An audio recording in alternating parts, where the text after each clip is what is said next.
Welcome to Game Set Matchup, the podcast where we talk everything partnerships, the good, the bad, and the ugly.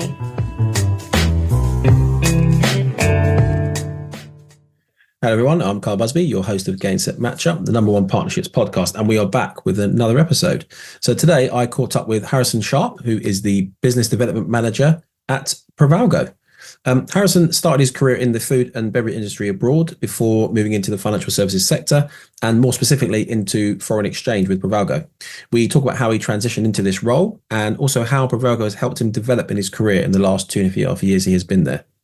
We discuss the gold standard values that Privalgo strive for and how they look for these same values in potential partners or businesses that they want to work with. We also talk about how they go about looking for new partners or business, the type of values that they look for, and also when to say no to a potential partnership that you know isn't right for the business. And then finally, we talk about the future of partnerships within FX and how he sees this playing out over the next 3 to 5 years. As always, remember, you can find out more about Findr and how we are helping businesses secure discovery calls with vetted decision makers by hitting the links in the description. As always, enjoy this week's episode. Okay, everyone, welcome to Game Set Matchup. So it's a podcast where we discuss all things partnerships. Maybe you're new to the partnerships world, looking for a bit of advice on how to get started, or, you could be an experienced pro just looking for a bit of inspirational direction. But we welcome everyone here. So I'm your host, Carl Busby, and please welcome our guest today. It is Harrison Sharp, who is the Business Development Manager at Privalgo. Hello and welcome, Harrison. Thanks, Carl. Hello again. Thank you for coming on. As always, we like to get a bit of an overview and a bit of an introduction to yourself. So if you wouldn't mind, you could just tell our listeners a little bit more about yourself, a bit about your background, kind of where your career sort of led up to where you are in your current role. And then, just maybe a little bit about what Privalgo is all about. Will do. So I've been with Privalgo now for coming up to 2 years in the business development manager role. That's split across client acquisition in terms of our corporate clients that we work with directly, but also managing our partnerships and the businesses that we like to align ourselves with, which is why we're here today. And Findr is a fantastic platform. We've been working with yourselves for a bit over a year now, attending the in-person events and matching with businesses online. So props to you guys. Yeah, it's a brilliant platform and we use it across the team here.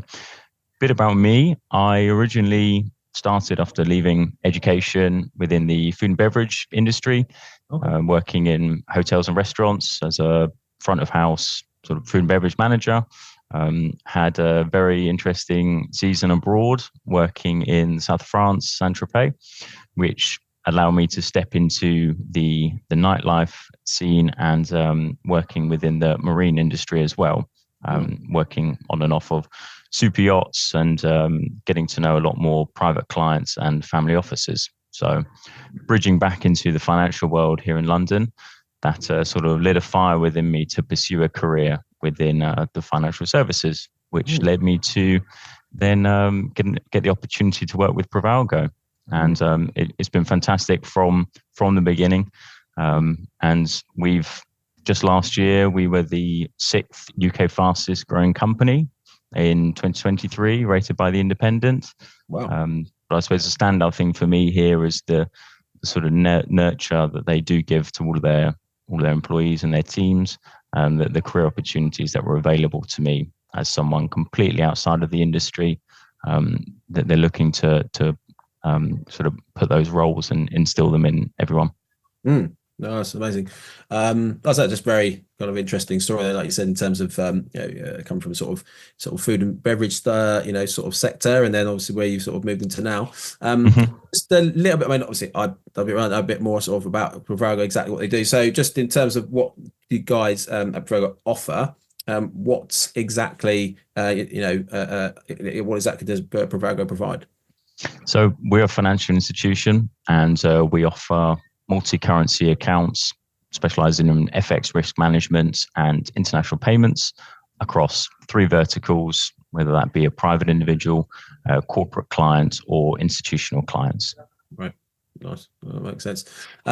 So leads us on quite nicely. So with Privalgo, or again, could be maybe into the previous role, what would you say, a Gold Star partnership looks like for Privalgo? So, we like to ask this question because I think for listeners, it's just a good way of trying to understand, from a business perspective, what is it, that you're sort of looking for, in a partner to make sure that essentially everybody, is obviously getting something out of the deal, so to speak. So yeah, what would for you guys, what would you say, it makes that sort of Gold Star partnership? Between the businesses, clients we work with, I think it really comes down to the shared values. So our three values, our core values at Privalgo are ambition, accountability, and impact. We like to instill them across every transaction and client that we work with. So having a shared value between the business, the same level of ambition, the same ways of working, that's quite key for us. We've got a brand new office here in London, Eastcheap. We're very proud to be still remain in London, have a fantastic head office here. So we really like to push to meet all of our clients and businesses we work with face to face, bring back that interaction. As we said, a lot of deals and relationships begin with trust and wanting to work with like-minded business, and I think that's key. To have that level of interaction, particularly coming out of COVID, when all of us had to adjust to a working from home model. Having a laptop on the sofa, to then getting back into the office, and now getting back out into the scene, face-to-face meetings is brilliant, and that's really what I enjoy from working with clients and businesses. From my previous industry being very front of house, I was customer focused sort of every day. It's impossible to do that from home. So, but that goes without saying here. It's a real push for us. To bring that back to the forefront. So, that would be the Gold Star standard for any business we're looking to partner with. Really, I think it's really good. I think within a business to sort of kind of like have shared values that everybody across the business is trying to work toward. It gives everyone a real sort of clear sort of goals and in terms of what you guys are working towards and what you expect out of other partners as well. I think that's really good traits to have within a business. And then sort of leads on to things. So as you kind of just mentioned there around obviously the sort of values and stuff that you're looking for. When you do obviously have a conversation with a potential business or partner, is there anything specifically you're looking for? Also, I mean, similarly, it could be like, are there any sort of red flags that you may look for where you think, oh, this potential partner may not be the right fit, or something along those lines? But so any particular traits, or I guess same sort of things that sort of look out for, because we all know in life things don't always work perfectly. Sometimes you may think a particular partner or business is someone you want to work with, but you kind of find out a bit later down the line that maybe it wasn't quite the right the right thing. So just interested to get you is what sort of things you're sort of looking for, the lookouts. Sure. I think everything that we do, certainly day to day, is an opportunity cost. So investing your time and resources in trying to work with a partner from the get-go, things do change, circumstances change within a business, possibly the direction of that business may change, and we have to stay true to ourselves and actually say, quite often we do say no to quite a few opportunities, whether that be a client or a business wanting to partner with us, because we want to stay true to ourselves, stay true and stay focused, and our focus is a mutual value exchange that goes beyond the transaction and actually builds a strong, long-lasting relationship, whether that be across a partnership channel between another business who would be looking to refer us their underlying private or corporate clients, or directly with clients. We have a lot of cross referrals from clients across all of the industries that we service, because they are happy with how we work, happy with how we service, and a lot of business owners look to introduce colleagues and often other members of the group of companies that we work with. So that's been a real stride for us and really beneficial, and really glad to see. Yes, I've already had positive feedback and referrals from some of the clients that I brought on within my first year, and that's that's sort of elevating me within the business now and across the sectors that I'm looking to specialize in. That's great. I just wanted to pick up one point. I mean, again, you could obviously tell me, like you said there, sometimes you do have to obviously say no, potential partner stuff. But like every business, you sometimes people look at, they may have potential targets, that kind of stuff. Sometimes, I mean, is it hard to say no when you might think, well, I could just do, it could be a quick thing to start here. I mean, I guess, thinking longer term, it did not work out the right way. But I know sometimes there might be those temptations to be, thinking, okay, well, may not, we'll give it a chance and then try it, whereas, rather than just saying that no up front. So I'm just intrigued to know, like, is it hard sometimes to say no, or you're just kind of like, yeah, no, I don't can see. No, it doesn't come without its challenges. I mean, a lot of the time I'm in a sales role. Quite often the business that I'm working with or communicating with is also my counterpart. So, quite often you're always sold the dream and things don't turn out. And, we're requested to sponsor events, put a lot of resources and investment into these sort of business proposals. So, it doesn't come out as challenges, but definitely, but we do say no to quite a few of them. Which also puts a sort of gold standard on the businesses that we do work with and the clients that we do have. We recognize that in order for us to fulfill not only our values, but carry on progressing within this industry and this space, we have to limit our resources and expand when we want to. So certainly bring on a new big partner is not something like-minded, and that's what we work on as a team. Okay, great, like that. So let's move on to the next question. Again, this is quite we do like to ask guests this in terms about how, I think obviously all businesses obviously looking to do in terms of looking for new business. I think obviously you mentioned there, obviously you've got some specific partners that you work with, and may have worked with these corporate partners for like quite a while.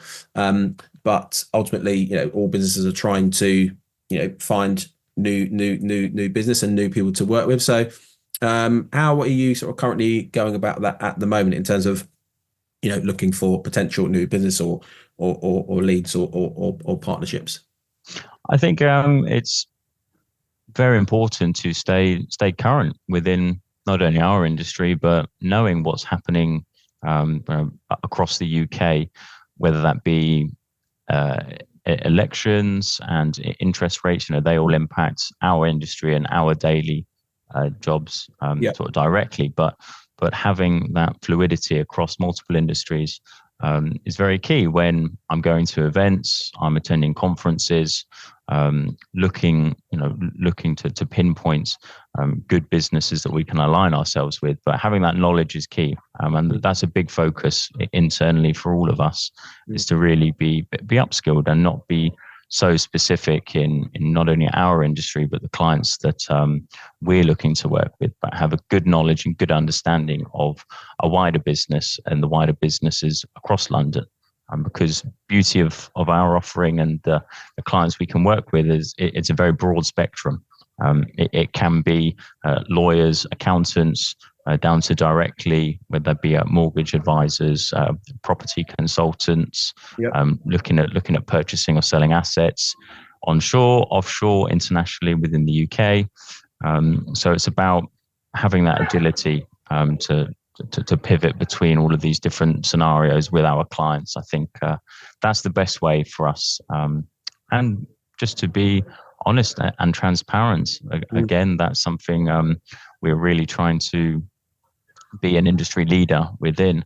Sort of 5-10 years ago, within the world of FX and corporate risk management, a lot of the times rates of exchange or fees that clients would charge were not transparent, and certainly we are industry leading in that on our platform, which we've developed ourselves. It has all of our sort of exchange rates and our fees, and we provide a bespoke service for all clients, talking through a strategy, talking with them directly if we're helping a private individual, the best way to us to give them that solution.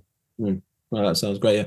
I think the transparency piece there is such a key. But I mean, that probably the case would be across a lot of businesses. But like you said there previously, in years gone by, people not been so transparent with fees, that kind of stuff, which obviously it's not great. Like I said, having that there and building that trust with people. I mean, ultimately, you would think that that's going to pave the way for partners or people that you work with to then keep those relationships, and also like you said, the more chance that you may get obviously referring you to other people. So I think that transparency bit is a big part. So what's our next question? And we do like to ask guests now. Before we came to the podcast, I said you look quite young yourself, so obviously not that old, but we do like to ask our guests that come on, if they do have any sort of advice, that they would potentially give to the younger self, sort of starting out.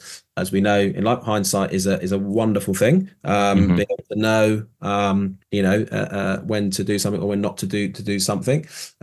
Also, you said you made that sort of transition from the sort of food and beverage and coming into the sort of financial world. So, we're not all perfect. We make mistakes. Things happen. So, just be interested. Do you any sort of tips or anything that you've sort of learnt? That you feel would be something good for people, new people maybe starting out in this sort of world? Yeah, sure. I think one thing I've always tried to sort of focus on is failing forward. So if you have a setback, whether that be personally or in work with a client, a deal, something you were working on for a long time, if you failed, then you have to learn why that happened and move forward from it. Always try and challenge yourself. That's something that's a big focus for us here. And the coaching, certainly at Privalgo with my team, it's something we really try and get together. And we all have weekly sessions where we're all as a team, we talk about what we're trying to overcome, whether that be internally with Privalgo, all of our internal procedures. We're still a privately founded business. We have a quarterly roundup with everyone in the company. We talk about what we're looking to do, certainly in the 5 years plan, but more intermediate. So the next quarter, the next year, trying to focus on everything that helps all of us do our jobs and perform better. So in turn, we can pass that on to our clients. And that's really helped me actually develop both personally and professionally.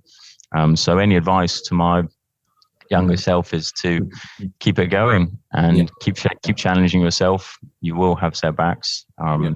It's certainly within this industry, but changing industries, you don't have that knowledge immediately. So try and surround yourself with these like-minded people, and Privalgo has done that for me in strides. No, that's brilliant. Yeah, I think I was just that term used, failing forward. I think it's really good. I hadn't actually heard that before, but I think like I said in the beginning, everyone makes mistakes. There's going to be that learning process. I think it's just about not getting down, realizing there will be setbacks and stuff. But again, of course, like I said, learning, it's natural, isn't it? Yeah, absolutely. No, there's no such thing as obviously just being perfect. And I think most people probably say you develop each time these things happen. As a character, person, you're developing that bit more, and like you said, learning, from those previous experiences. So I think that is, I think that's a really good. And actually, I think if I was to have stepped into this role or stepped into this job and industry when I left education when I was much younger, I don't think I would honestly be here today. I think it would have been too challenging for me at the time, and certainly Privalgo wasn't around. So I'm confident that I've made every decision that's led me up to this point. So we're only looking forward. Yeah, no, that's amazing. Yeah, I think I was about the coaching side of things as well. Just really good in I think something mindset I didn't really have when I was sort of like, so many things that you get distracted by. But, if you do really want to focus on something, you said surround yourself with those people that are, have that sort of same mindsets, and, just helps you to, just gets you to drive you in the right direction, keep you on the, a good path, so to speak. Cool. Yeah. And then just moving on to our final question. So, we'd like to ask us, what they just sort of think the future holds for, businesses, and when it comes to creating partnerships. Now, obviously, you're in a sort of specific sector in terms of, like I said, the FX and that sort of world, and things have changed quite a bit. Obviously, we talked just previously about, obviously, before we came on the podcast, obviously during COVID, how things have changed massively since then. But yeah, do you kind of like anything you sort of foresee that will change in the next sort of 3 to 5 years in terms of how you go about doing your role, or like I said, how you will be working with different partners? Could be maybe specific tools or technologies or things that you think may be coming into this sort of sectoral space that are going to change the way that you kind of do business. Yeah, I think for any business, we are predominantly a fintech. We've got a great technology team here, so we're constantly trying to improve all of our processes, not only internally but for our wider clients and partners, and striking a good and clear balance between the introduction of AI and smart automation, with collaborating human touch, I think is going to be a big focus for lots of businesses across the next 5 years, as we're seeing that it's becoming more of a standard. We haven't incorporated anything yet, and I think in terms of the banking and the payment space, that is still quite traditional, whether it's a brick and mortar bank. But arguably, it's never been more important to keep that personal and human touch, certainly across relationship building, as we said, reaching out to new partners. So at the moment, a lot of our work is still phone calls, meetings, a lot of in person, attending events and conferences. And I think it would be a real shame if we were to lose that. It's human nature, and certainly a lot of other industries. Rather unfortunately, AI is, proving that it can be just as effective as a human, if not better, mitigating any human errors. So I think businesses that are really going to expand and be on the forefront are going to find that perfect balance between incorporating AI to supplement the already humans that are involved within the business, certainly on the client side. So that's definitely something we've recognized, but I'm confident we're going to be one of those industry leaders. Yeah. Well, it's good. It's just good to hear that you feel like we're going to have that balance. As I said, I don't think we want or people believe that AI is going to take over the world and make all humans redundant and not need us anymore. But I think especially in the partnership space, you're never going to be able to take away that sort of personal touch. No. For that having that relationship, building those rapport, people can be the difference between potentially doing a deal, not doing a deal, sort of thing. So, and I'm a firm believer. I think everything works in cycles. Like obviously AI is this big buzz, but I think we might get to a point where they realize that AI is great, but you can't replace humans at the end of the day. So fingers crossed. No, I think slowly as it's sort of getting near to the ceiling of how all of us tolerate technology. Just before this call, we were talking about that. Everyone's sort of driven and controlled by your phones and your devices now, and even to say sort of emails, the amount of emails that we get and all of our clients get from competitors or just any other business out there. Quite often people just turn them off. Like it's not like it it used to. And I've not been around for that long, but I've noticed a change. So definitely the next 5 to 10 years will be interesting to see what comes of it. No, totally agree. Well, look, we've come to the end again. Just want to say thank you. Really appreciate you coming on, spending a bit of time talking to us at Findr about partnerships. And look, all the best with Privalgo. Sounds like, at the moment things are going really well. And just good luck with everything you're doing there. Thank you, Carl. Yeah, thank you for having me. You're welcome. Thanks for joining this week's Game Set Matchup. Tune in to hear more about the need to knows and the do's and don'ts when it comes to creating successful business partnerships.